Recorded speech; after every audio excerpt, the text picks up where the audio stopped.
పాపని చంపబోతూ అడ్డంగా దొరికిపోయిన రుద్రాని నిజస్వరూపం తెలుసుకుని అరెస్టు చేయించి కావ్యకి పాపని అప్పగించిన మినిస్టర్ కావ్య అయితే పాపని ఎత్తుకుని ముద్దులాడుతూ ఉంటుంది. ఇంతలో పాప ఏడవడం వినిపించిన మినిస్టర్ అలాగే తులసి కంగారు పడుతూ ఇక పైకి అయితే వస్తూ ఉంటారు. అది చూసిన రాజు అయితే, రా కలవతి, పాపనిక్కడ పెట్టి రా, మనం ఇక్కడ ఉండడం మంచిది కాదు, మనం పాపని ఎలాగైనా తీసుకొచ్చుకుందాము, రా కలవతి, పాపని మంచం మీద పడుకోబెట్టు అంటూ రాజు అయితే చెప్తూ ఉండగా కావ్య అయితే పాపను వదలలేక ముద్దులు అయితే పెడుతూ ఉంటుంది.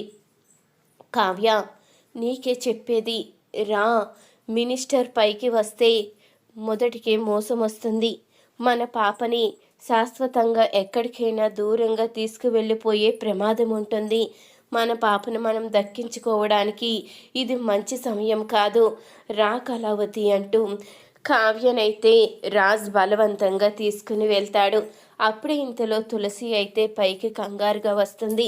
ఇక మినిస్టర్ అయితే పాపని ఎత్తుకొని ఆడిస్తూ ఉంటాడు. ఏడవకమ్మా అంటూ ఎత్తుకుని ఆడిస్తూ ఉంటాడు. ఇంతలో ఇక కావ్య అయితే అడుగుతూ ఉంటుంది రాజుని, ఇప్పటికైనా మీకు అర్థమైందా? అక్కడ చూసిన పాప మన పాపే అని మీకు అనిపిస్తుందా అంటూ అనంగానే అనిపిస్తుంది కళావతి, ఆ పాప మన పాపే, మన పాపని ఇంత దారుణంగా మోసం చేసి తీసుకుంటారని అస్సలు అనుకోలేదు, ఇన్ని రోజులు నువ్వు చెప్తే నమ్మలేదు, కానీ ఈరోజు అర్థమైంది, ఆ పాప మన పాపే, ఎలాగైనా మనం మన దగ్గరికి వచ్చేలా చెయ్యాలి, మన పాపని ఆ మినిస్టరే అప్పగించేలా చెయ్యాలి, ఖచ్చితంగా దానికి ఏదోటి ఉపాయం ఆలోచించాలి, ఆ పాప చనిపోతుందన్న ఉద్దేశంతోనే కదా మినిస్టర్ మన బిడ్డని మార్చేసింది, అదే ఆ బిడ్డకి ఆపరేషన్ చేయించి ఎలాంటి ప్రాణాపాయం లేదని తెలిసేలా చేస్తే అప్పుడు వాడి పాపని ఎందుకు దూరం చేసుకుంటాడు? ఏ కన్న తండ్రి తనకు పుట్టిన బిడ్డను కాదని వేరొకరికి పుట్టిన బిడ్డను దగ్గరికి చేర్చుకోడు.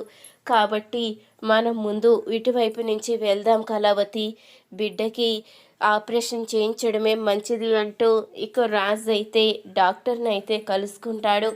డాక్టర్, మీరు నాకొక మాట ఇవ్వాలి, ఖచ్చితంగా పాపకి ఆపరేషన్ చేస్తే పాప బ్రతుకుతుందా?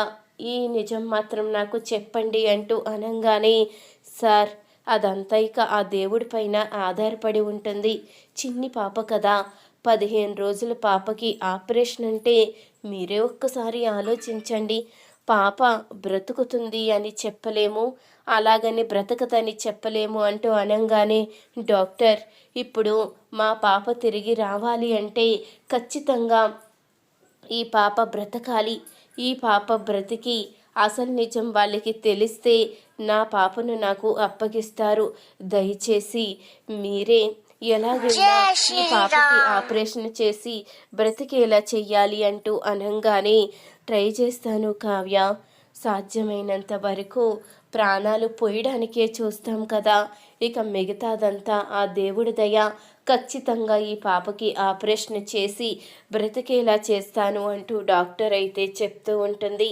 అప్పుడే రాజు అయితే ఆలోచిస్తూ ఉంటాడు, ఈ పాపకి ఆపరేషన్ అయిన తర్వాత ఖచ్చితంగా బ్రతకాలి, నా పాపని నా దగ్గరికి తెచ్చుకోవాలి అంటూ రాజు అయితే చెప్తూ ఉంటాడు.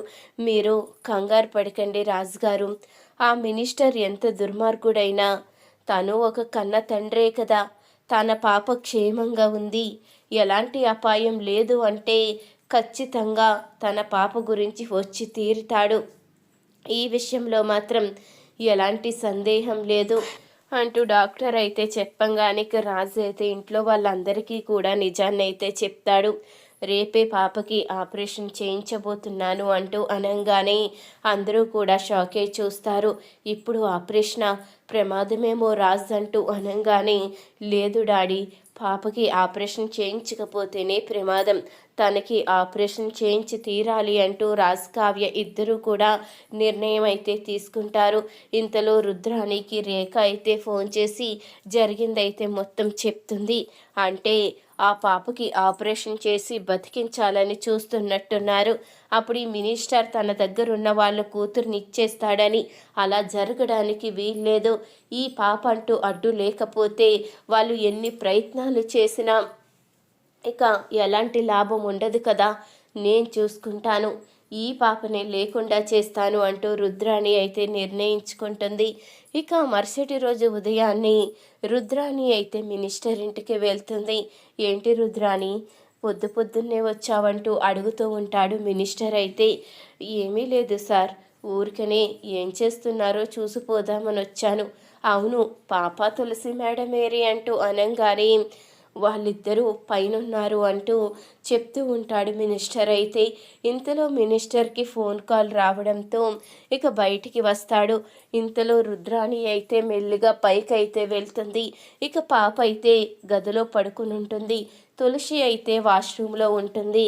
అప్పుడే ఇక రుద్రాణి అయితే ఇదే మంచి అవకాశమని పాప దగ్గరికి వెళ్ళి, ఒసేయ్, నిన్ను నీ తల్లి దగ్గర నుంచి దూరం చేశాను, కానీ నీ తల్లి పోరాటం ఆపడం లేదు, దాని సంగతి తెలుసు కదా, ఏదైనా అనుకుంటే ఖచ్చితంగా సాధిస్తుంది, నువ్వంటూ లేకపోతే ఇక అది సాధించడానికి ఏమీ ఉండదు, పిచ్చి పట్టి రోడ్లు పట్టుకు తిరుగుతుంది, ఇక నా కూతురికి అడ్డంకి వదిలిపోతుంది, నా పగ కూడా నెరవేరుతుంది, ఇక నేను నిన్నే లేకుండా చేస్తాను అంటూ రుద్రాణి అయితే పాప గొంతు పట్టుకోబోతూ ఉండగా అప్పుడే ఇక మినిస్టర్ అయితే వస్తాడు.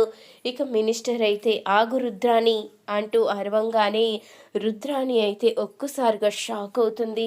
ఏంటి, పసి పాపని చంపాలని చూస్తున్నావా? నువ్వసలు మనిషివేనా? నీ నిజ స్వరూపం ఇప్పుడు అర్థమైంది. ఆ కుటుంబానికి అన్యాయం చెయ్యాలని, కావ్య బాధపడాలని ఇదంతా చేస్తున్నావు. కానీ ఇప్పుడే నిజం తెలుసుకున్నాను. నా పాపకి ఆపరేషన్ జరిగి క్షేమంగా ఉందని. నువ్వు ఆ పాప క్షేమంగా ఉంటే ఈ పాపని ఖచ్చితంగా అప్పగించేస్తాననే కదా చంపేసి కావ్యకి అన్యాయం చెయ్యాలని చూస్తున్నావు. నేనుండగా అది జరగని పని అంటూ మినిస్టర్ అయితే ఇక రుద్రాణిని అరెస్ట్ అయితే చేయిస్తాడు. ఇక పాపనైతే తీసుకుని కావ్య దగ్గరికి అయితే వెళ్తాడు. అమ్మ కావ్య, నన్ను క్షమించు, నా స్వార్థం కోసం పాపని మార్చేశాను, కానీ నువ్వు మాత్రం నా పాప బ్రతికేలా చేశావు. నా పాప క్షేమంగా ఉందని తెలుసుకున్నానమ్మా. ఇదిగో నీ బిడ్డని నీకు అప్పగిస్తున్నాను. రుద్రాని మాటలు విని చాలా పెద్ద తప్పు చేశాను, నన్ను క్షమించమ్మా అంటూ అనంగానే అప్పుడే ఇక కావ్య అయితే అడుగుతూ ఉంటుంది. కన్న మమకారం ఎక్కడికి పోతుంది సార్? ఎవరి బిడ్డని దూరం చేయాలని చూసినా ఖచ్చితంగా ఆ దేవుడు ఎందుకు ఊరుకుంటాడు? పసిపిల్లలు దేవుడితో సమానం. అలాంటి పిల్లల్ని బాధ పెడితే ఆ దేవుడు చూస్తూ ఊరుకోడు కదా సార్.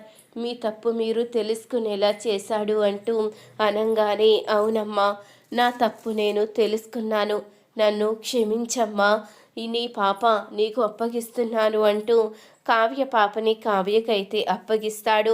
ఇక రాజ్ కావ్య ఇద్దరూ సంతోషపడుతూ ఉంటారు. ఇక మినిస్టర్ పాపనైతే మినిస్టర్ ఇంటికి తీసుకువెళ్తాడు. ఇక రుద్రాణి అయితే అరెస్ట్ అవుతుంది. ఈ వీడియో కనుక మీకు నచ్చినట్లయితే తప్పకుండా ఒక లైక్ చేయండి. మా ఛానల్ని సబ్స్క్రైబ్ చేసుకొని పక్కనే ఉన్న గంట సింబలపై ఆల్ అని క్లిక్ చేయండి. అప్పుడే మేం పెట్టే ప్రతి వీడియో మీరు మిస్ కాకుండా చూసేవచ్చు.